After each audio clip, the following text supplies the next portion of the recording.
Welcome, friends, to this second day of our 3-day event in New Jersey. I'm very happy to welcome you again and to again share with you some of my experiences with the great master whose picture you see here, Hazur Maharaj Baba Sawan Singh Ji. He transformed my life and he transformed the lives of thousands of others. So he was a greatest master that I come across. What are the signs of a master? Great master said, it appears the number of masters is growing very large. And maybe even in his time, the number of masters had exceeded the number of disciples. But very few are perfect living masters. Very few at any time. And the reason for that is there are very few seekers seeking the ultimate truth. So that is why he said the number of perfect living masters, even in this iron age, Kali Yuga, can be counted on the fingers of the two hands. As you know, the limit of almost 8. That's a very small number. And he pointed out how rare it is for a perfect living master to appear in our life. But if we are seekers, we will find one. There was a disciple of his. Earlier I have told his story, but I can share with you again. By the way, many of you are telling me I repeat the same things. That's a sign of old age. At my age, that is natural. There was a disciple of his named Trilok Chand. Trilok Chand was a buildings and roads engineer like Great Master was. He worked in a country called Burma at that time, and Myanmar nowadays. And he was very, very miserly in spending money. He would look at a 1 rupee note and say to spend or not to spend. And then he would say not to spend and pick a pocket. That was normal. With this method, even with a small salary, he was able to accumulate 30,000 rupees in savings account. When he found out that he could not find a master who could take him to his ultimate destination, he searched all over. He learned that there was a master in India, in a city called Madras at that time, now called Chennai, that in Madras city there was a Swami who said that he could take you to the highest level of enlightenment. He sold everything in Burma and came over to Madras to meet the Swami. When he came to Swami, Swamiji said, have you heard the story of King Janak? And he had heard the story of King Janak. He said, yes, I have. For some of you who may not have heard the story, I'll now go into a little bit of the story of King Janak. King Janak was a king in India who was also a great seeker of the ultimate truth. He asked his ministers and his secretaries that he wants to find the ultimate knowledge, the real knowledge, and he wanted instant knowledge. When I hear these stories that he wanted instant knowledge, I often think he might have been an American in a past life. They want everything instant. Instant coffee, for example. So he wanted instant knowledge, and he asked his secretaries and cabinet ministers, and they all advised him, King Janak, you are living in a great country, full of mystics, full of swamis, full of enlightened people. You just have to call for them, arrange a big holy festival, a yagya, and in that feast they will all come, especially if the food is good. And there's plenty of rice pudding. They like rice pudding. I don't know why, but they do. And he arranged a big festival like that and called for a lot of these yogis, swamis, and other enlightened people they could send messages to. And he held a one-day festival in his palace. The king disguised himself like an ordinary tourist, so he could move amongst them and get true knowledge. When he moved around with them, he was very disappointed because they were all arguing with each other, almost angry with each other, that each knew better than the other. They were interpreting the same scriptures in different ways and arguing who's right and who's wrong. And he found their anger was so much, some would even come to blows over their difference of opinion. So he said, there is no true knowledge here. There might be learning. They might have remembered all the scriptures. They might have read so much. And they are just talking about what they have learnt by heart, but they have no true knowledge. So he was very disappointed. And he came back to the palace and he told his secretaries and ministers that this is very disappointing. I didn't want this kind of knowledge. I want true knowledge. They said, King, you have arranged a very one-day affair. This country is big. You should have a 7-day affair. So he held a bigger, larger conference, and 7 days, in a big number of tents were put up on his palace grounds, and so many more sadhus and swamis and yogis and enlightened people came. And he again disguised himself, and every day he would go around and see what they were teaching. And he was once again very disappointed. It was just a 7-fold experience of the first day. So he again was very disappointed and told his secretaries and ministers, these people don't have knowledge, they have learning. They remember words, but there is no knowledge here. They are just discussing intellectual words that they have learned from books. I don't want this kind of learning, I want knowledge, real knowledge. Then the minister said, King, you will not get this kind of knowledge from these people. The man who has this knowledge is not coming to these festivals. And he said, is there such a man? He says, yes, there is one. He has a small hut on the bank of the river, and his name is Ashtabakar. Ashtabakar means 8 bends. He was little deformed in his body and humped at the back with 8 humps on the back. So that is why they named him Ashtabakar. And the king said, you should have told me earlier. So he went to Ashtabakar, to his hut, and Ashtabakar was surprised the king has come. He said, what can I do for you? He said, I have not come as the king. I have come as a beggar. I have come to get ultimate true knowledge. Will you come to my palace and give me true knowledge? Ashtabakar said, since you have taken the trouble to come to me, I will certainly come and give you true knowledge. So a day was fixed, and Ashtabakar visited the palace, and the king invited all his courtiers, all nobility, even neighboring kings and queens and princes. All of them came, and the auditorium in the palace was filled up with royalty and nobility.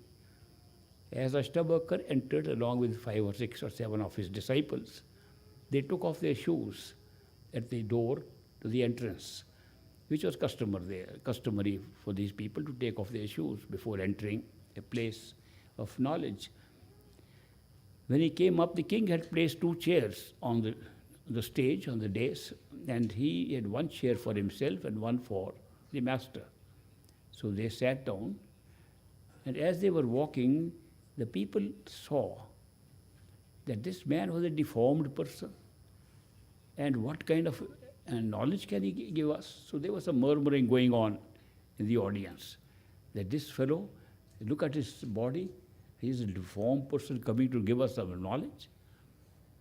So the king also heard, and the Ashtabakar also heard, these people are murmuring. So when the master sat on the chair, he said, King, what is the price of leather today? The king said, Master, I invited you to give us true knowledge. What has the price of leather to do with it? And Ashtabakar said, are these not all leather merchants sitting here? He said, no, they are royalty and nobility. He said, but the way they were looking at my skin, I thought maybe they deal in leather. So everybody understood he has a sense of humor, so they all kept quiet after that. Then Ashtabakar said, King, what kind of knowledge do you want? King said, I want real knowledge, instant knowledge. Ashtabakar said, even an instant has some time. How much is an instant?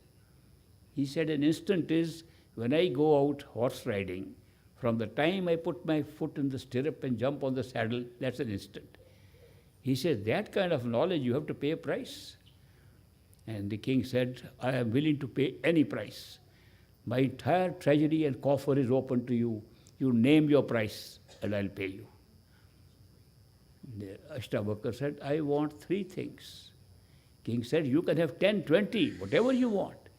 He said, no, I want only 3 things as a price for ultimate knowledge. First, give me your body.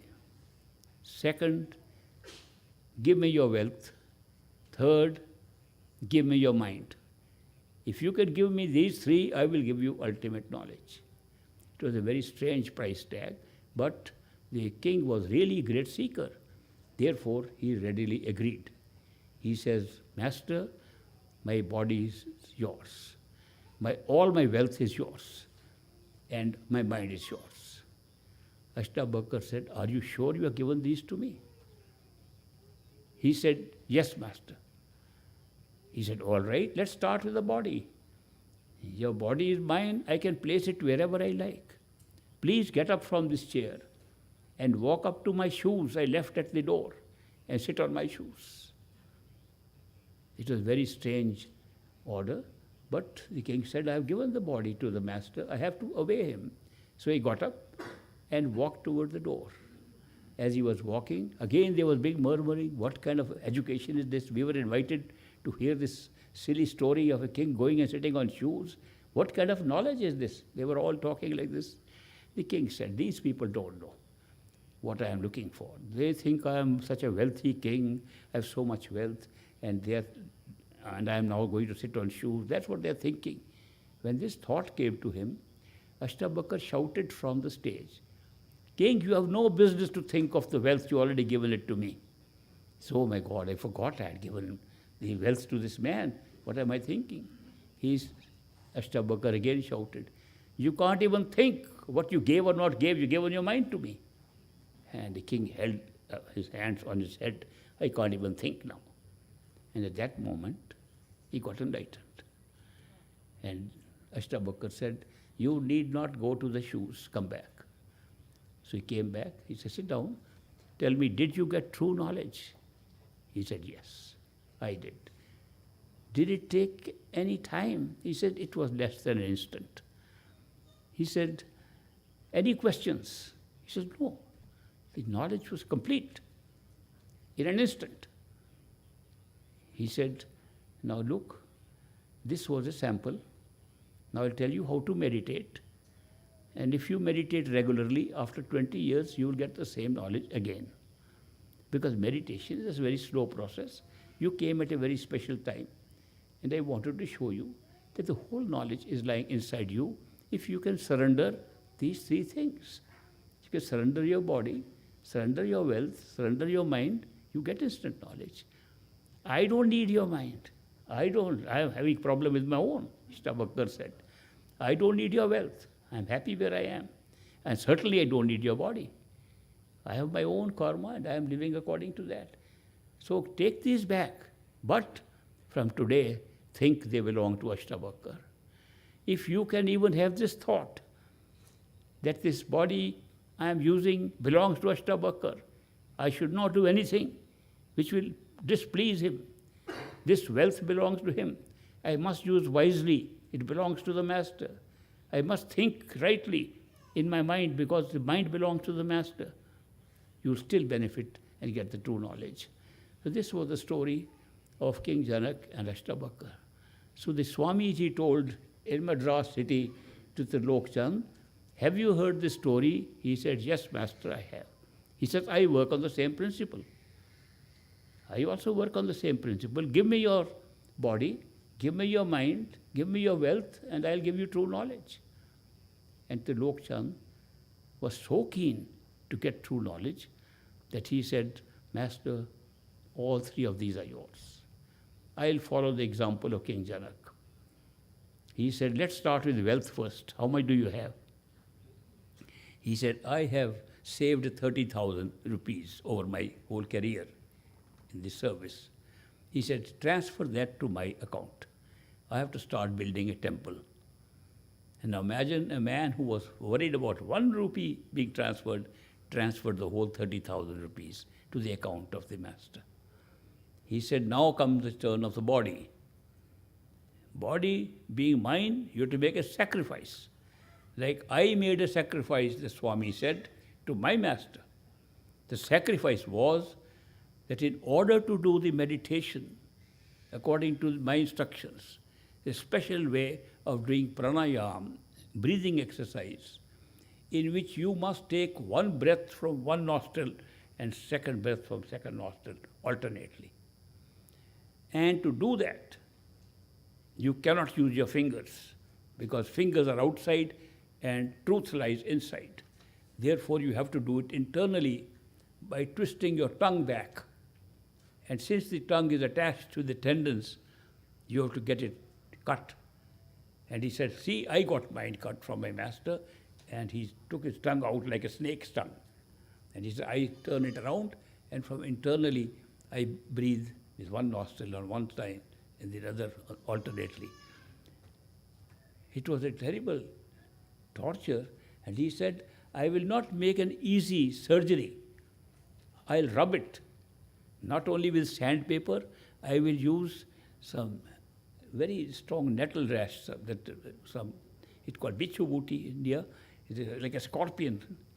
It cuts you like a scorpion. So I'll rub it with that for you suffer pain. Pain is necessary to get something so valuable. And Trilok Chand went through that pain and suffering and torture for more than a month to get that detached. And then he was able to do the same thing his master was doing. He said, now comes the time of your mind. The mind must repeat certain mantras I will tell you. And the mantra will be different for one nostril and different for the other. So he taught him some way of meditation with the breathing exercises. Having gone through all the torture, he had some experiences of calmness of mind. He saw some lights and colors. And he told the master after some time, I have practiced this meditation. This was not what I was looking for. I did not want just to see some lights and colors. I wanted to get ultimate knowledge, real knowledge, like Ashtabakar gave to King Janak. And I haven't got that. The Swamiji said, that's all I can give you. If you want more, you have to find somebody else. Much later, this Trilok Chand found great master, Baba Sawan Singh. And he came to him and got initiated and made very rapid progress in his meditation. And he became like a family friend in our family. So we used to spend a lot of time together and used to share these stories of his own experiences. One day we were sitting with Great Master in a very small group in the evening, and Trilok Chand was there. I and my dad were also there with the Master, and he said to Great Master, Master, had I known that this true knowledge I have to get from you, I would not have given those 30,000 rupees to that Swami. It was still in his mind. And Great Master laughed. And he said, Trilok Chand, you don't know. The day you came to me, I transferred those 30,000 to my account. And he said, this is not something physical. That what time you spent with the Swami there has counted towards your meditation even here. That we never lose anything that we do in our seeking of the truth. Many masters can come in our life, and each one takes us to a step forward till we are ready for a perfect living master. So this was a great story, and we were affected by it because there were so many people who used to say, do we have the proper master? Do we have a perfect master? This is not a necessary question at all. Masters appear in our life who we need at that time, and they take us a step forward where we are needing to go. It's only when our progress is not enough, when we feel we have not got enough from a particular master, and we are at a stalemate, the next master can come to your life. The masters all have their own knowledge up to certain limits. And as it happens, these experiences of inner levels of consciousness, inner levels of different worlds that have been created, these experiences are so binding. Each looks like it's final. It does not look there's something more. When masters go up to the astral stage and see the heavens and see how the physical world has been copied from there, they say, we've come to the ultimate. We have come to from where all the world is originating. So for them, there is no idea that there can be anything more. And those who go to the causal plane, they discover the universal mind, and they say this is the origin of everything. They do not distinguish between the mind and the soul. So those masters are themselves convinced that they have reached the highest point. Many of them will call that as their true home. So that is why it's not easy for a person to know which is the true home unless you have experienced. When you get experience up to a certain point and you get stuck there and you feel you need more and you feel there is something more, then another master appears in your life. If you don't, then you have achieved your goal. Whatever goal somebody has, people have different goals. Most of the people who go to these swamis and masters, they are looking for some worldly intervention in their problems. They say, we are sick, please help us. My child is sick, please help us. I didn't win the lottery, can I win the next lottery? Please do some divine intervention. Most of the people are asking for something which is confined to the physical world. And they meet those swamis, psychics, others, who tell them some things and they make them feel good. So their goal is only to get some help in this physical world, and they get it. There are others who want more than that. They say, no, we want to find out who we are, what our soul is, what is our Atma is. And then they want to go within.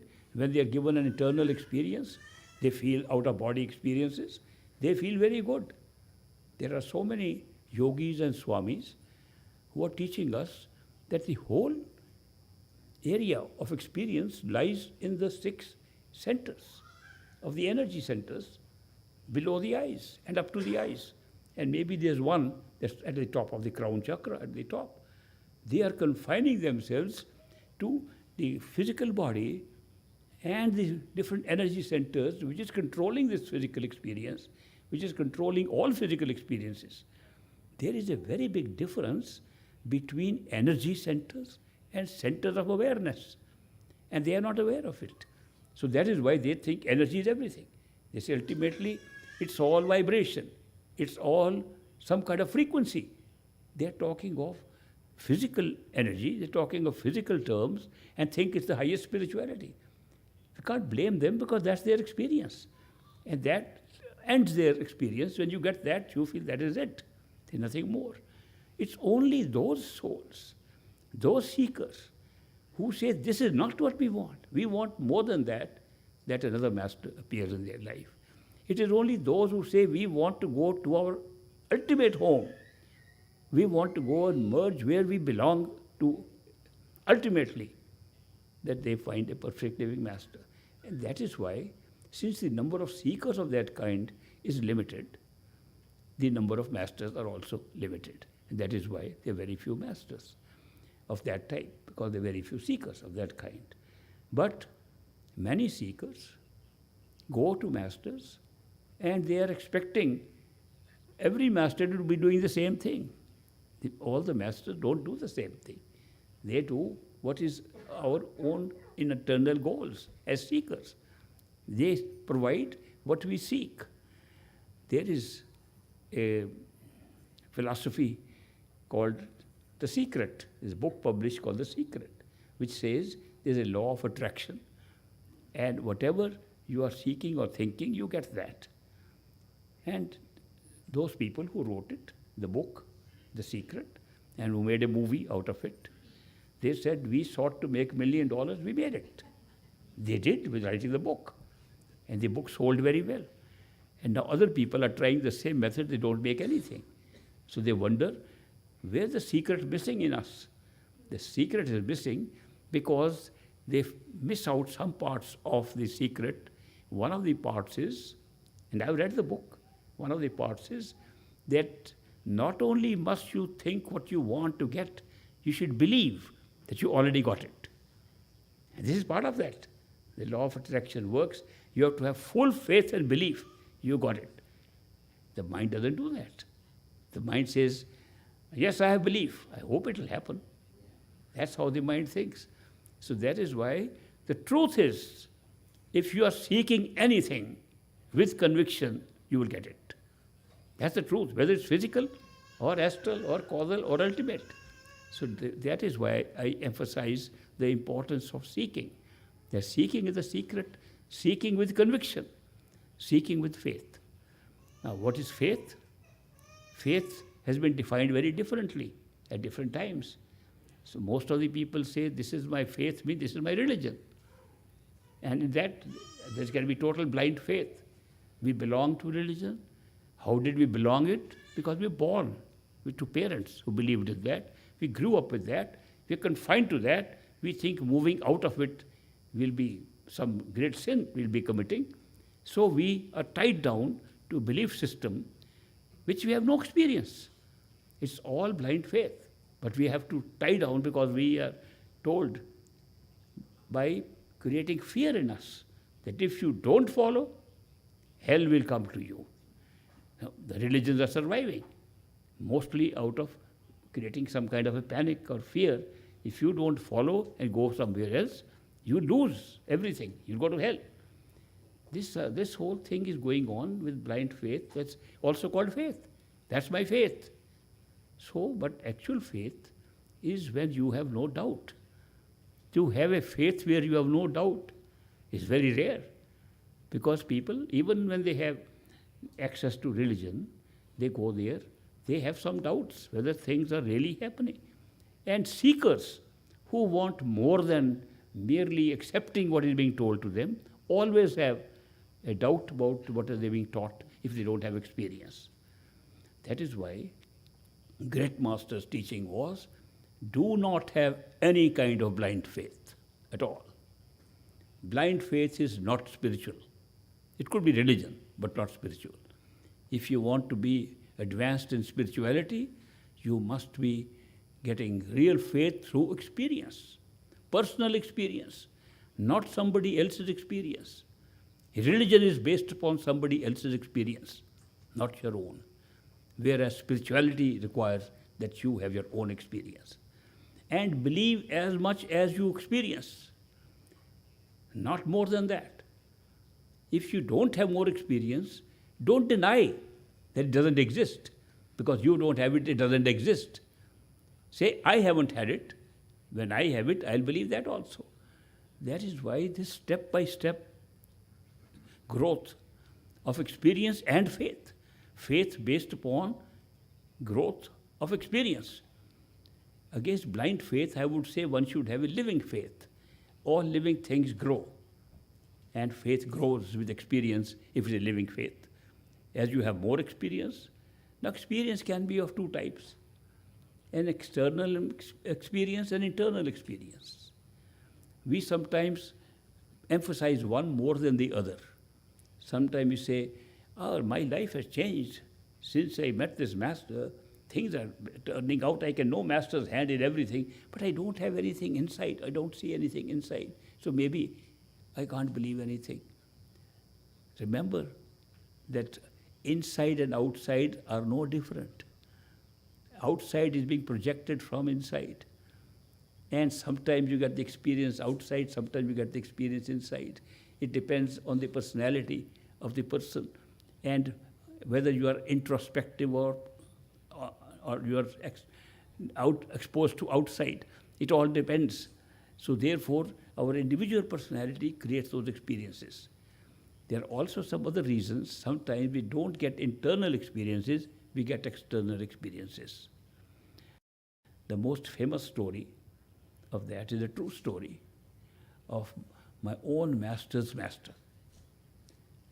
Baba Sawan Singh, my master, was initiated by another master named Baba Jamal Singh. And Baba Jamal Singh was a disciple of another master. We affectionately call him Swamiji Seth Shivdyal Singh of Agra. and who is called Swamiji, Swami Shivdayal Singh. So, it is the story of Baba Jaimal Singh, that Baba Jaimal Singh was feeling that he missed his master. In those days, it was very difficult for poor people to travel long distances. Baba Jaimal Singh lived in Punjab province, and Agra was in the other province, so it was a little long journey to go there. But he wanted to go and meet his master, but he wanted to make sure that he has his master's permission to come. So Baba Jaimal Singh wrote to his master. He said, "Beloved master, Swamiji, I am missing you very much. I am feeling such a strong desire to be with you. Please permit me to come and see you." Mail used to take a long time in those days. After a month, a reply comes from Swamiji, "My beloved son Jaimal Singh, I'm very happy to receive your letter and to know that your soul is roaming around in the higher regions." Jaimal Singh was surprised. My soul is going nowhere. And how is it written? This must be meant for somebody else. So he wrote a second letter. "Beloved Swamiji, I received your letter, but you have said my soul is roaming around in Khand Brahmand inside. It's not roaming anywhere. I am just outside. And I am just missing you so much that I just want to see you." After a month, another letter comes. "Dear, my beloved son, Jaimal Singh, very happy to receive your second letter, and I am further pleased to know that your soul is moving around in high regions. And so far as coming to see me is concerned, come in the first week of next month." So, armed with these two letters, Jaimal Singh reaches Agra and presents them to his master. "Master, you wrote these two letters, they were not meant for me. My soul was not going anywhere. And you wrote this roaming around in our regions." And Swamiji said, "Okay, let us go and meditate a little." There were 10 or 12 people sitting outside, and Baba Jaimal Singh and Swamiji went inside the little hut they had. And in about half an hour they came out. Then Swamiji asks Jaimal Singh, "Now Jaimal Singh, tell me, was your soul roaming around in the higher regions when I wrote that letter to you?" "Yes, Master." "I am not asking if your soul was roaming around now during meditation. I am asking, do you recall that your soul was roaming around in the higher regions when I wrote the letters to you?" "Yes, Master." This was surprising for the 10 people sitting outside. So they said, "How could that be?" So then Swamiji addressed those people. He said, "A man cannot be missing somebody so much if nothing is happening inside." The fact he was missing so much, and he was feeling that love and pull of the master, that he wanted to go and see him. And that's what he was expressing in his letter. This cannot happen unless there's an internal progress going on. But he was blinded from having experience of an internal experience because he was at work. And he had to complete the work which his karma obligated him to do on his job. And it was obligated on him to look after people that were around him.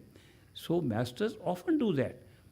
When your physical karma requires you to take care of your family, your children, your job, if all the intention were in the higher experiences inside, you'll not be able to fulfill your karma, which can lead to your having to come for a later life. And very often, when the master do not want you to have another life, they do that, and you feel that great progress somewhere inside, but you do not see. This way they put blinders deliberately. And this is a very classic example of how when we have big obligations to fulfill, just part of our karmic dharma, karmic obligation to life, the masters can put blinders to go over this. But when the blinders are removed, you don't feel you're getting something at that time. You remember that you got everything at that time. You remember everything. You recall that the experience were taking place at the very time when you were feeling like that. So this is a very interesting experience because many people say we feel very strong pull. We know miracles are happening outside in our life, but maybe we don't see anything inside. Maybe we are not making any progress. That is not true. So therefore, you cannot really calculate the progress you make on a spiritual journey merely by looking at what spectacles you see inside. You can see a lot of spectacles inside. You can see have a lot of experiences. The faith that comes, the unshakable faith that comes to us comes not only from watching something inside, but from both sides, internal and external experience. The mind creates doubt on every experience. Maybe it's not a spiritual experience, maybe it's just a coincidence, maybe it just happened by chance. But if it keeps on happening, ultimately, the mind has to be convinced. The mind gets convinced. No, this is not anything to be doubting. So when you have that faith, complete unshakable faith, whatever you seek, you get, without fail. And the secret is true at that time. They have revealed that in the book, but people forget that part, that you have to have full faith. Not only that what you are attracting will happen, you have to believe it has happened and will just be experiencing it. So that kind of faith will get you whatever you want. So it's very interesting how people are not judging their progress. Just in spite of the fact they see their life has changed, they see miracles happening, they say these things could not have happened. They feel that the law of probability is not working anymore, that improbable things are happening. These are all miracles, miraculous happenings. And they are not happening because of something that is just coincidental. They are happening because of what is happening inside us. And inside and outside are the same. There is one saying by Guru Nanak. He says, Antar Bahar Eko Jano. Yahi Guru Gyan Bataya. That my Guru has taught me that do not distinguish between the outside and the inside. So make it very clear that these events that are happening in our life outside are merely a reflection of what is happening inside. So when you have these kind of experiences outside, that's a proof that you're making progress inside. And there is no reason to be disheartened. Of course, if your obligations outside are fulfilled, and there are a lot of more obligations today than there were ever in the past. As we move more and more into the Iron Age, as we move into Kali Yuga, this current Yuga, there are more and more obligations placed upon us outside. The seekers are still there in the same state, along with the rest of the world and rest of society who are facing all these bigger obligations. And people are sometimes saying, I want to go on a spiritual path. Should I give up all my obligations? Of course not. If you give up your obligations, you stay back to fulfill the obligation in another life. This is karma. This is law of karma operating in this physical world. The physical life is sustained by karma, as I explained yesterday. That is why it is necessary to fulfill your obligations. If you are married, you have to look after your spouse. You have children, you have to look after children. You have to do your job, do it in the best way. According to Lord Krishna, in his lectures, he would say, Yoga karma su kaushalam. If you want to be a true yogi, if you want to attain enlightenment, do your action with the utmost skill. But do not expect any fruit of it. If you expect fruit, it's a local transaction, not spiritual. But if you are doing your action with the utmost skill that you have been given to do that, you become a yogi. In the Bhagavad Gita, the 3 forms of yoga are mentioned while Krishna is talking to Arjun in the battlefield. Imagine what kind of battle they had, that the 2 armies are ready to fight, and the driver of the chariot, the chauffeur, Krishna, is telling the prince, Arjun, I want to tell you about the truth. The truth is, none of these exist. This is just a show going on. And he said, But these are real armies. I can see my own relatives fighting each other. And he said, they are already dead. But you have not reached that point in time to see they are dead. So he opened his mouth in a big way, according to the Gita, and showed that they were all dead. To show the truth that what has happened has already happened. It's not that it will happen. It's already happened. You haven't seen it yet. Time will take you to that point.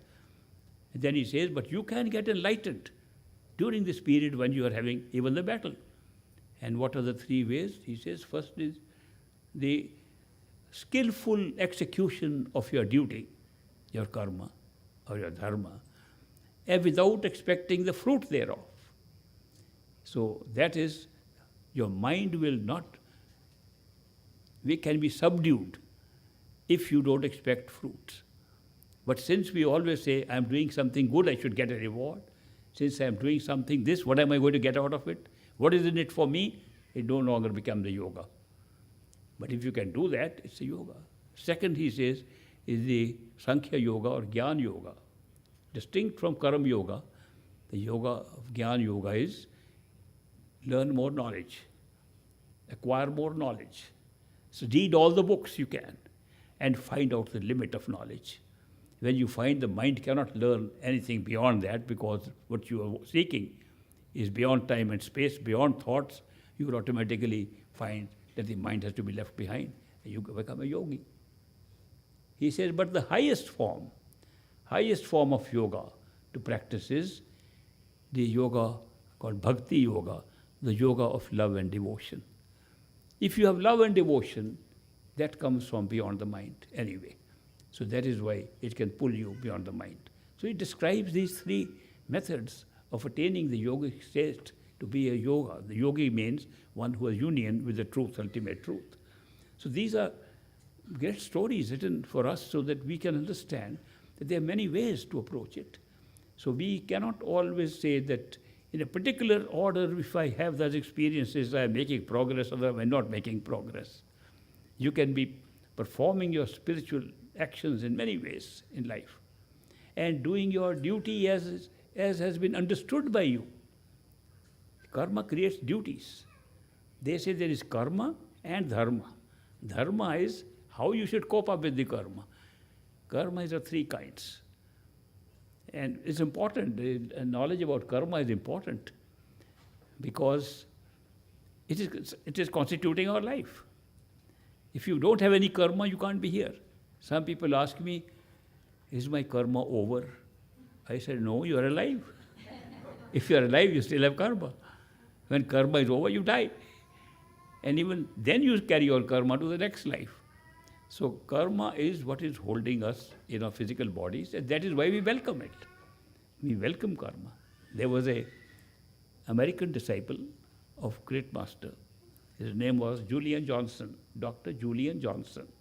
And he wrote books which are even available today, Path of the Masters and some other books that he wrote. And Julian Johnson, when he first came, it's an interesting story. He was a minister, a priest. He was working in India to convert the poor people of Calcutta region into Christianity. That was his job. He went to India for that purpose. And he was working in Calcutta. But some disciple of great master, two disciples, Mr. and Mrs. Brock, who were in the United States at that time, they wrote to him, you are very lucky you are in India. Don't miss the chance of meeting a great master who lives on the bank of the river Beas in India. So Julian Johnson said, I will certainly like to see that man because my friends have told me he's a very enlightened person, so I like to go and see him. So he wrote to the great master from Calcutta. He had never met him, just heard about him. So he wrote to the master, Master, I am Julian Johnson, a doctor from the United States, and I have come from Calcutta. I have come to Calcutta to do my missionary work here. But my friends have told me, who are your disciples, that I should see you. When can I come and see you, and how can I reach you? So Master asked his attorney, one of his attorneys, Bhagat Singh, that you live near the railroad station of Jalandhar city, which is 20 miles away from the Dera of Bias. And there's another city, Amritsar, which is further away, but also about 25 miles away. It will be better if he comes to Jalandhar city near your house. You can go and pick him up and bring him, write to him that he can come on this date, and you'll pick him up on the railroad station. So Bhagat Singh wrote to Julian Johnson that you can certainly come to see the great master, and I live very close to this railroad station, and I'll be at the platform waiting for you. There are not many foreigners coming on the platform these days. I'll recognize you, an American, and so when you land, I will take you to see the master. So Julian Johnson arrives, and Bhagat Singh recognizes him, says, I am Bhagat Singh, an attorney working as a secretary to the master. They have come to receive you, to take you to the master. Now, what did the master do in the meanwhile? He said to Bhagat Singh, let's play a little trick with him. Which is surprising for some people when they hear this story. Masters play tricks also. Of course they do. They are very clever people. They are human beings with a lot of sense of humor. They are human beings just like us, and they have all the playfulness. In fact, our understanding is that the Creator is very playful. And we use the word Mauj to say it is his Mauj that everything is happening. And Mauj is being mistranslated as will. Mauj is not will. When people say let's have fun, they say let's have Mauj. So it is playful will. So masters also have that playful will. And you can see, great master had that. He never met this man before. And he says, Bhagat Singh, let's play a little trick. Trick will be, I will go and hide in your house in Jalandhar. When Julian Johnson comes, he will be very anxious to see me. And he will say, let's go to see the master. And you tell him, no, you come after a long journey, let's go home and have a cup of tea. And he will get irritated and angry with you. But you bring him home, and then you say, I have a surprise for you, Julian Johnson. Here's the master. So I'll wait inside your house and give him a surprise. This was arranged, pre-arranged. And it happened exactly like that. Julian Johnson landed at the platform of the railroad station, and Bhagat Singh says, you come after a long journey, and let's go home. I'm just a few minutes away from here. We'll have a cup of tea, and then I'll drive you to the Dera to see the master. And he said, no, I've not come for tea. I've not come here for tea. I've come to see this master. Let's go straight there. No, what's the hurry? We can just spend some time. So Julian Johnson got angry. He said, no, but I haven't come for that. I don't have time for that. I want to see the master. No, there's no hurry. He drove him to his house. And he was angry. Julian Johnson, why is he wasting my time? This attorney doesn't understand what I've come here for. When they went inside, he said, I have a surprise for you, Dr. Julian Johnson. And he took him to the living room. Great master was sitting there. Now Julian Johnson writes a letter to his friends in America on the same evening. He says, to see the great master was such a surprise for me. And I couldn't believe. Is he human or is he God in flesh? I sat, I couldn't speak.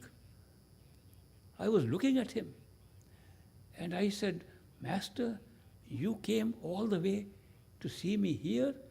And he said simple words, but Julian Johnson, you came thousands of miles to see me. I just came 20 miles. And looking at him and his smile affected me so much. And he wrote to his friends the same night, if I get nothing more than what I've got today, I have fulfilled my mission and I got what I wanted. That was the impact on that. Maybe the same impact would have been there if he had met the master in the Dera. But by creating a surprise for that, it added to the value of his seating the master. So masters can do many things. We sometimes don't understand why they are doing it. Now this Julian Johnson, I was a young boy that time in the Dera, and I could speak English. I was going to schools where I could speak English. Most children could not do that, so I became his friend. And he would share a lot of information with me. We would go together for morning walks to the river Bias. On the way, we would talk. And he would tell about stories about America, about what is going on there, and how he came, and how he was working in Calcutta. And this goes on for quite a while. And every time I was in the Dera, and he a very nice man, and we would discuss his spiritual ideas. He meditated a lot. Once he was initiated, he meditated a lot. So much so, he didn't want any distraction. So he found that there were some sadhus who were living in the Dera, and they were meditating in little caves on the river bluff. On the river bluff, they dug up some caves so that nobody disturbed them. Julian Johnson dug up his own cave. And he made it a little better, and he little furnished a little rug there, and a little wooden door also he placed so he could lock the cave. It was his meditation chamber. It's a beautiful place. I also meditated in that cave for some time.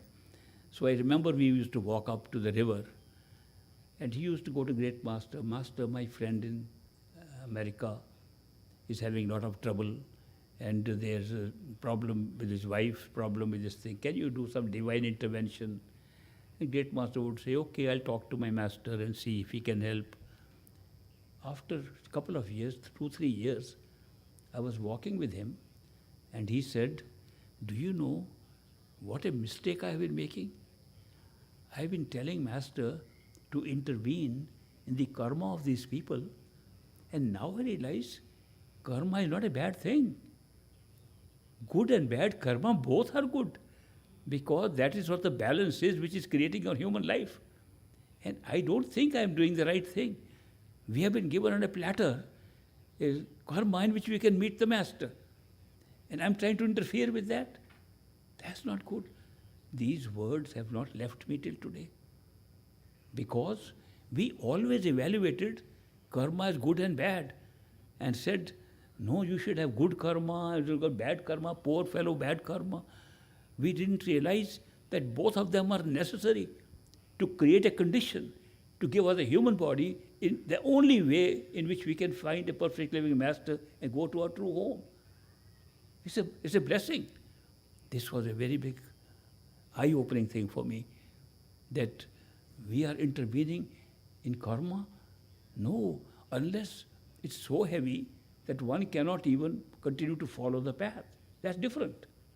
Divine intervention is good. When your karma is so heavy, it interferes even with your meditating. It interferes even with your remembering your Master. It's worthwhile getting intervention. And divine intervention does come at that time. Divine intervention can come to such an extent, Masters, as physical human beings, take upon the illness upon themselves. And their illness is much less than the illness or the obstacles that are coming in the way of their disciples. When there is a real problem, they come and intervene. But for every day to say, my karma should be all good and I should have no bad karma, was not the proper way of looking at it. I learned this lesson from Julian Johnson. And he learnt it after 3-4 years of experience with Great Master. That what am I telling him? I can tell you many stories of Julian Johnson, and he had such a great impact on people, impact on me also. And he was a great disciple of Great Master. There's so many other stories I could keep on telling you of those days. The point I'm making is that Masters, when they pick us up and they say, you are accepted, initiated, they take full responsibility of the disciple. They take responsibility, this soul will go back to the true home. No question, no doubt. The rest is all going through the rest of our karma here. As I said, karma is of 3 kinds. The one, destiny, we come with. The destiny we are born with. In Indian languages, they call it pralabdha karma. Pralabdha means it is predestined. It is made before you were born. The whole of pralabdha is made before even the conception, even before you are conceived. You are living in another body, walking about, and you are going to die and be born somewhere. The other new mother has already conceived you, and your karma is all there at the time of conception. The fetus will grow, the embryo will grow according to that karma. And therefore, it's all predetermined in advance. The destiny is predetermined. Where you will be born, where you will die, what accidents will happen, all written up in advance. Almost, in most cases, 80-85% of our life comes pre-written like this, leaving some gaps in between where we get choices, a choice to make. Pralabdha karma is at 85%, which is already given to us, predetermined. When we have a choice, that is also predetermined at another level, but not at this level. At this level, we feel now we have to decide. We don't decide where we are born. We don't decide when an accident happens. Those are all decided by our destiny. But in between the destiny, there says, should I take this job or not? Should I marry this woman or not? Should I follow this or not? Should I go this way or that way? Those opportunities that come create the new karma. It's called Kareman karma. It is creating a new destiny for us. Kareman karma is the new karma. What's the difference between pralabdha karma, the destiny, and new karma that we're creating for the future? The new karma always requires a deliberation in the mind, use of free will and choice. And when we deliberate, should I do this or that in the mind, and then decide, it's new karma. If it just happens without our deliberation, old karma being paid off. A lot of people have confusion that how to distinguish between the two. Distinction is very simple. You have to think and decide before a new karma can be created. Then, karma is created not by action, but by intention. All karma is carried on the mind, nowhere else, not on the body. The body is being made according to the karma in the mind. The body designed right from inception, conception, designed according to the karma, and therefore it's all built up according to karma held in the mind. Karma is a long-standing thing because the mind has a long life, much longer life than the astral body or the physical body. In physical terms, they count it as millions of years. So that is why the same mind continues, with the same soul, same mind, continues having so many incarnations. So the second part of karma, Kareman karma, is created by intention to act. When you intend to do something and you deliberate and say, I want to do this, you create a karma right there. If you implement it, the karma is enhanced and the effect is enhanced. Intention has a certain level of reaction, and to carry it out has a certain other level of reaction, a bigger reaction. It can be both good karma, reward, bad karma, and our conscience, which is part of the mind, determines and tells us this is right, this is wrong, which is built up because of our way we are brought up, way we are born, way we are brought up in society. All those outside environments appear to be building up that.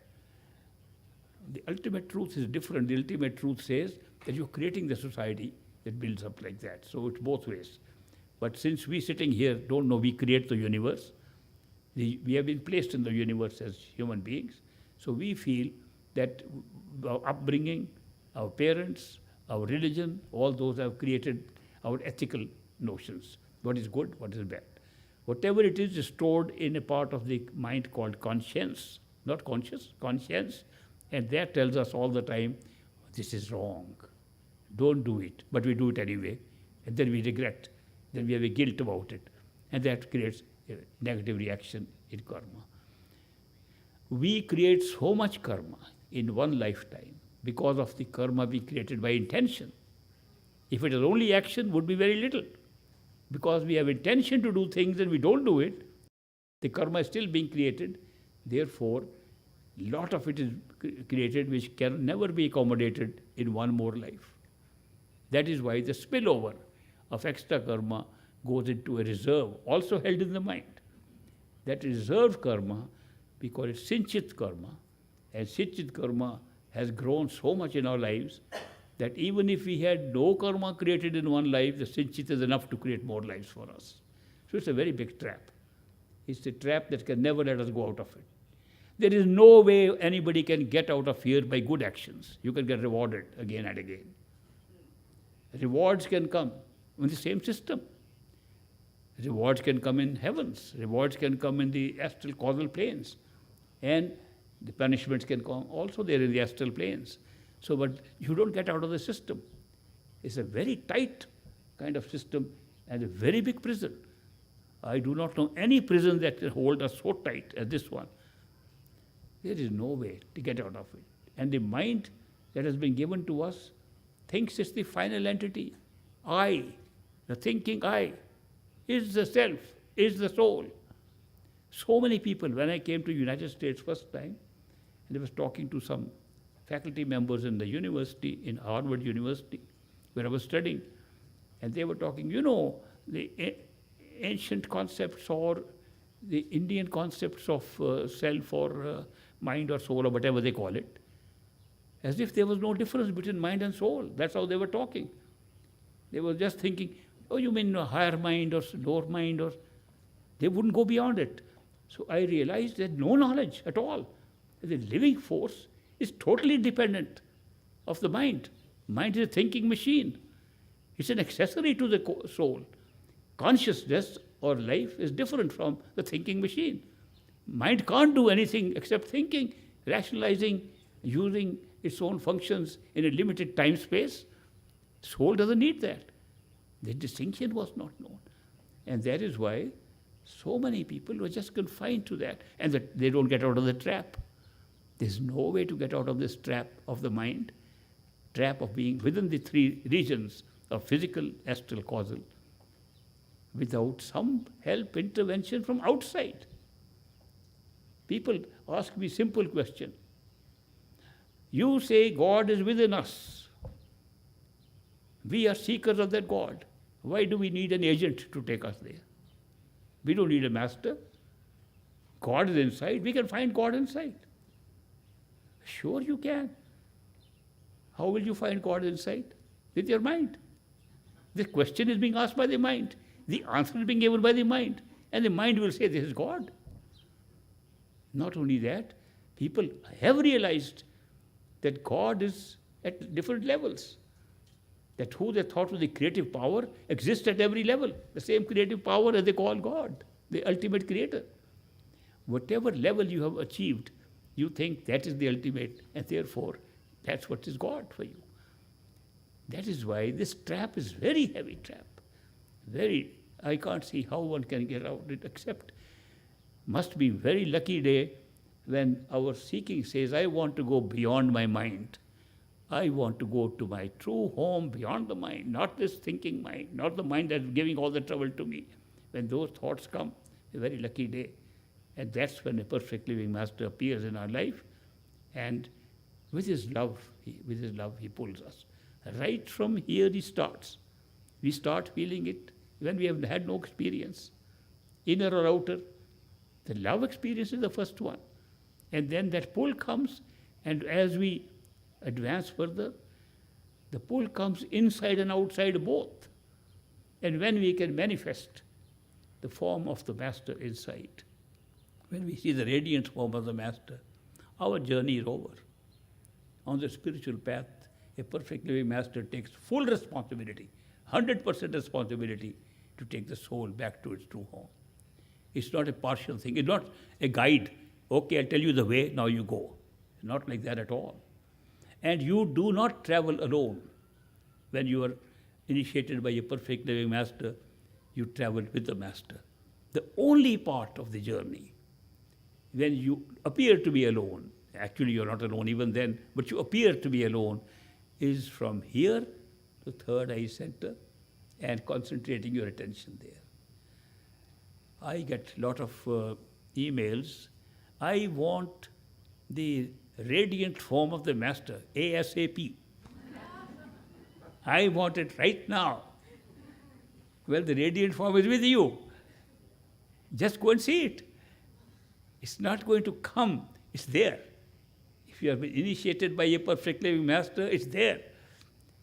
So, sometimes they say, we see Master inside in meditation, but we haven't seen the radiant form. Then what form have you seen then?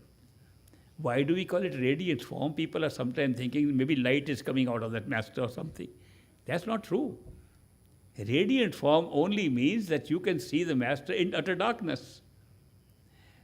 Why we call it radiant form? Because you are also radiant there. You close your eyes completely dark, cover them with all things. Sit in a dark room, you can still see. And when you can see the Master in meditation, that's the radiant form. People don't understand. There are great definitions being made of a radiant form. When you are able to see the Master inside, okay, if there's some tips I can give you to see the radiant forms, since so many of you are writing to me of ASAP, I'll tell you the ASAP method. ASAP method is that you remember the Master. Not picture, not look at a picture, not make up the image. Remember how you actually met him. This is a memory. Remember how you actually met him. And when you remember that, naturally, the actual picture of the Master will come as you actually saw him in physical life. It's not being made up by the mind. It's a memory, it's a recall of having seen the Master. When you remember that, you start talking to that Master. Now, what happened in the memory was up to a certain point. The Master did not go beyond. After that, you left in the physical experience. But inside, Master will continue to talk beyond that. And that will manifest the radiant form ASAP. So I'm giving you a little tip. But this has to be done, actually it is a requirement. When the Surta Shabda Yoga method is given to us through initiation and told the method of meditation, there are three things in meditation. It's a simple process. First, repetition of words, Simran, mantra, whatever you like to call it, and people don't know why they are doing it. They think the mantra is carrying very big power and is going to give us something. You can keep on repeating like a parrot all your life, nothing happens. Spoken words are not giving anything. Then what is the purpose of repeating those words? Words which have not much reference to outside events, but they look repeatable.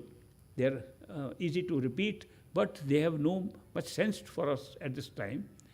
Those words are repeated so that the mind that is thinking in words has to start repeating those words, and it can think less.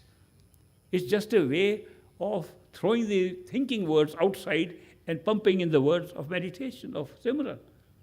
That's one main purpose, the mechanical purpose. Mechanical purpose of making the mind think less of other things and think more of the words you are repeating. That's a mechanical purpose and a very good one. But the second more important purpose is to listen to the words which you are repeating with the mind. They are drawing your attention inside. The whole object of meditation is to draw your attention inside to third eye center.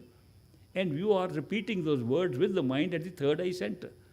That is why when you listen to those words, you're performing a second function. And there's a third function, which is created by a master using words and empowering them with a positive energy so that the negative energy cannot come near it. So you can use those words to prevent negativity from coming near you. Three purposes of the repetition. They are all good, all worthwhile. But the ultimate aim is merely use words till you reach a sound that you can hear inside. Words are no longer necessary after that. Your listening capacity should increase and you should listen more.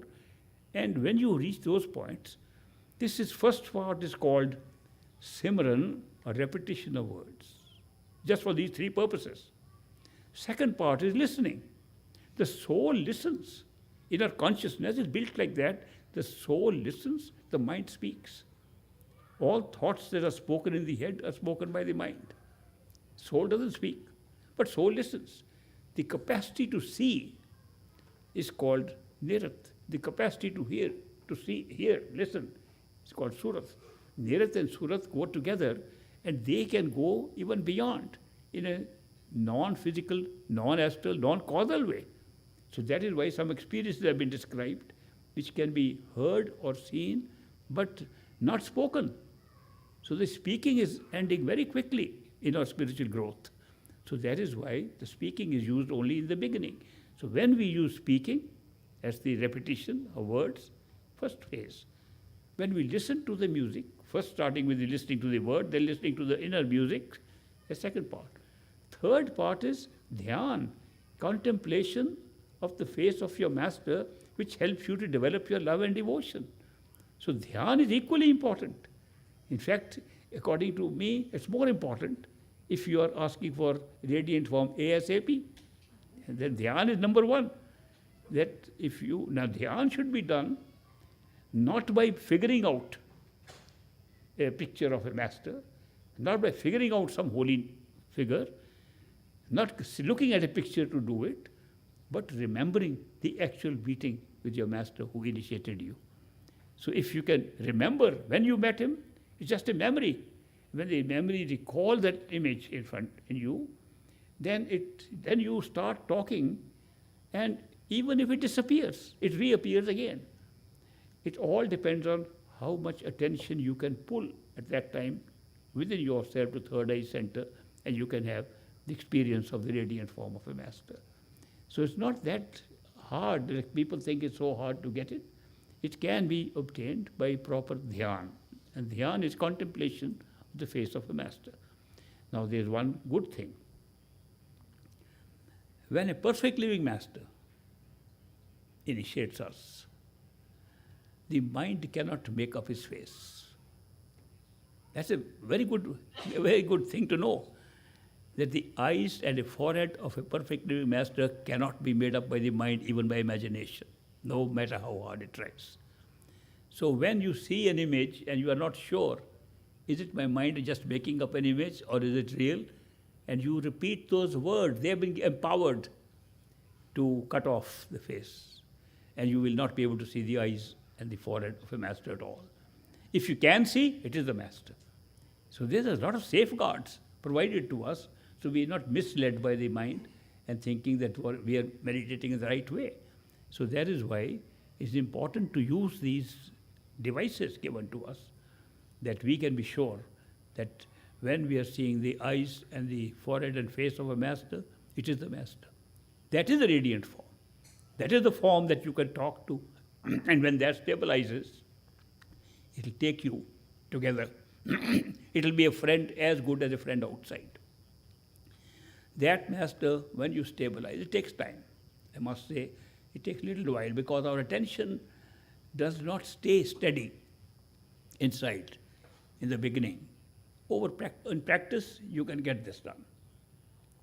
So with practice, when you can manifest the face of your master like this, he will stay with you all the time. He'll become like a friend. He's a friend, a real friend. You travel together, you go to higher levels together, you explore spaces together, your curiosity can be fulfilled together.